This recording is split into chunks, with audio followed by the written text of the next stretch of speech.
Boa tarde, meus queridos alunos, tudo bem com vocês?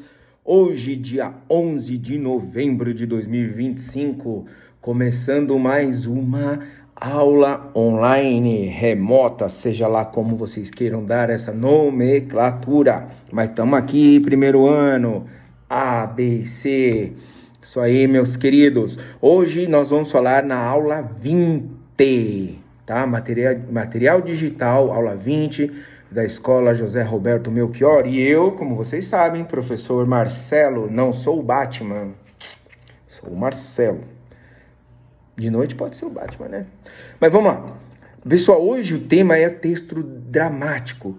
Texto dramático. Ser ou não ser? Eis a questão.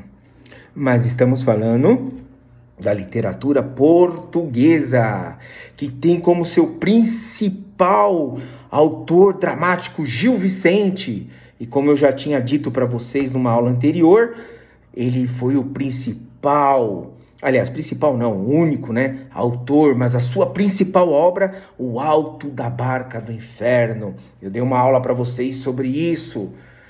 E aí, o que é ser dramático? Uma explicação rápida. Como é aula online, na sala de aula, nós corrigiremos as questões que vocês farão do livro do estudante, e aí eu explico dos detalhes, fazendo um drama para você lá, para vocês lá. Mas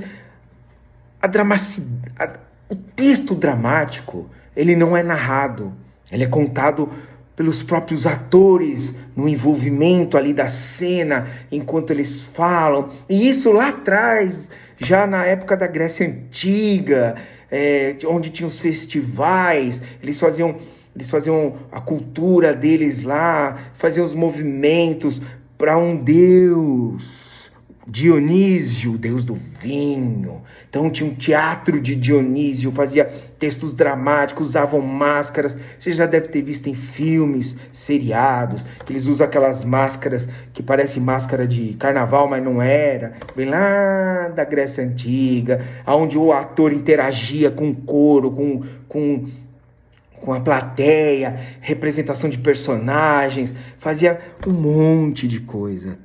Um monte. E para quem não sabe, só relembrando, Dionísio, deus do vinho, da fertilidade e da fertilização.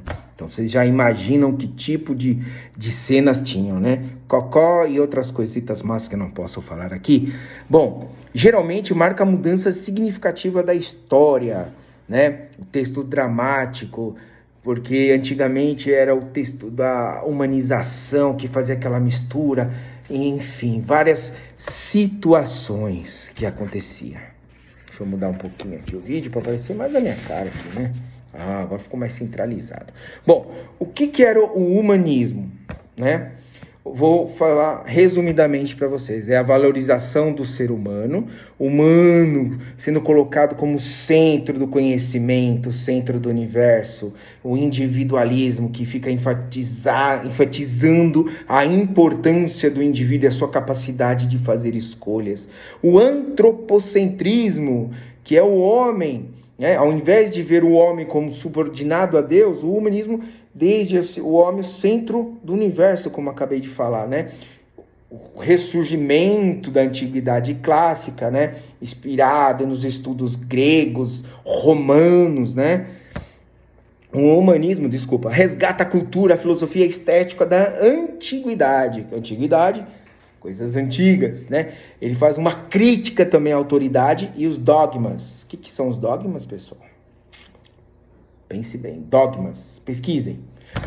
O humanismo também desafiava a visão medieval, que eu já expliquei numa aula anterior para vocês. Eles questionavam, olha o dogma, a igreja. Então, dogma, igreja. Pense um pouquinho. E a exaltação da educação, que a educação se torna um meio para o aprimoramento humano das artes, ciências e a literatura que a gente está falando agora. E Gil Vicente, que eu já dei uma aula para vocês. Quem era Gil Vicente? Um autor lá de Portugal, do século XVI. Faz pouco tempo, né? Século XVI. Eu não era nascido. Alguém era? Bom, ele era conhecido como o pai do teatro, que eu acabei de falar para vocês. Mas, se ele é português, ele é pai do teatro português. Sua obra mais famosa, como é que eu falei mesmo? A Barca do Inferno, que foi escrita em 1517. Por quem? Gil Vicente. E ela é ligada a esse movimento que eu acabei de falar. Qual é o movimento?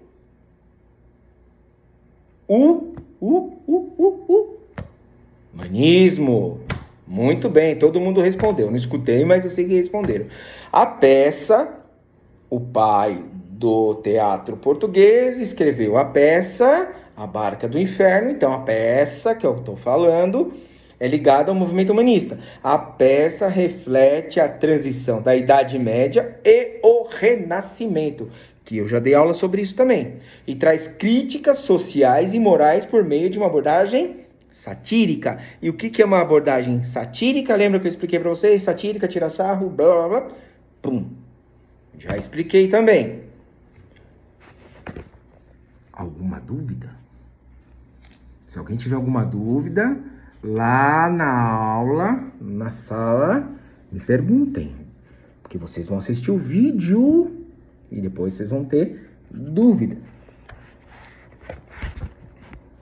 Ok? Bom, o alto da barca... Deixa eu melhorar aqui que eu peguei o celular e descentralizei. Bom, o alto da barca do inferno, que é escrita por quem? Não vou falar, vocês têm que saber. Em que ano? Acabei de falar, só volta o vídeo. Mas tem que estar na cabeça. Ou vão escrevendo, né? É uma peça teatral de gênero alto, que combina sátira e a moralidade. O que é moralidade? Os costumes daquela época e tudo mais. Lembrando que eles criticavam o dogma, né? E, obviamente, eles criticam a sociedade daquela época. A trama se passa em um porto, porque é barco, então porto, onde ficam os barcos, mas fictício. O que é fictício? Inventado, não existe, ele inventou. Né? A gente tem o Porto de Santos, eu invento aqui o Porto de Mariporã. Mariporã não tem porto, mas eu falo Porto de Mariporã, é fictício. É eu que inventei. A trama se passa num porto fictício, onde as almas, se é alma, é de alguém que já morreu. Então as almas dos mortos são julgadas por alguém e destinadas a uma das embarcações. A Barca do Inferno, comandada por quem?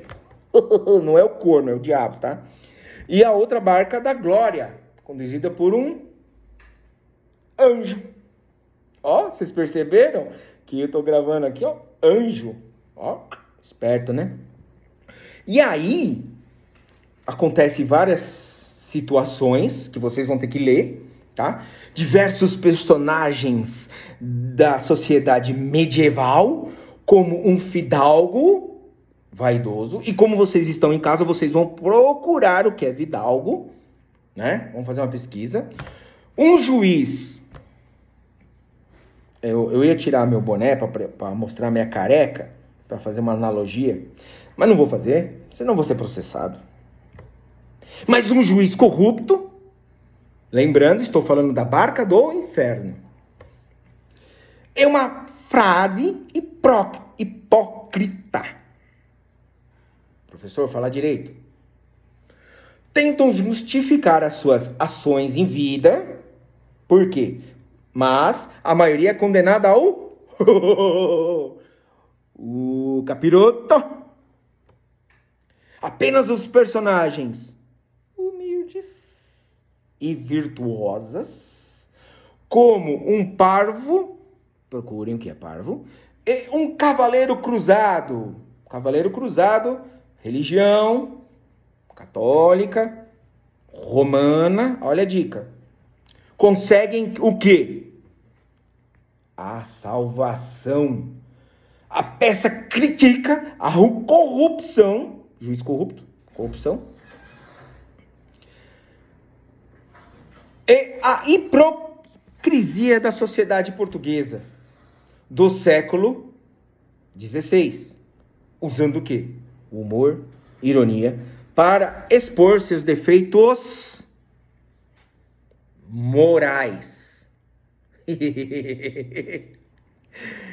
Ai, caramba, acabou rimando com um negócio aqui que é bom nem falar, né? Mas, no livro do estudante, na página 128, a cena inicial do Barco da Inferna vai estar descrito lá. Não é o livro, não é o resumo. É uma pequena cena. Mas eu tenho certeza que vocês ficaram interessados em saber como é que se desenvolve esse livro de Gil de Vicente. E aí vocês vão fazer todas as atividades da aula 20. Respondam no livro que na próxima aula presencial, sexta-feira, estarei lá. Fui. Até. Beijos.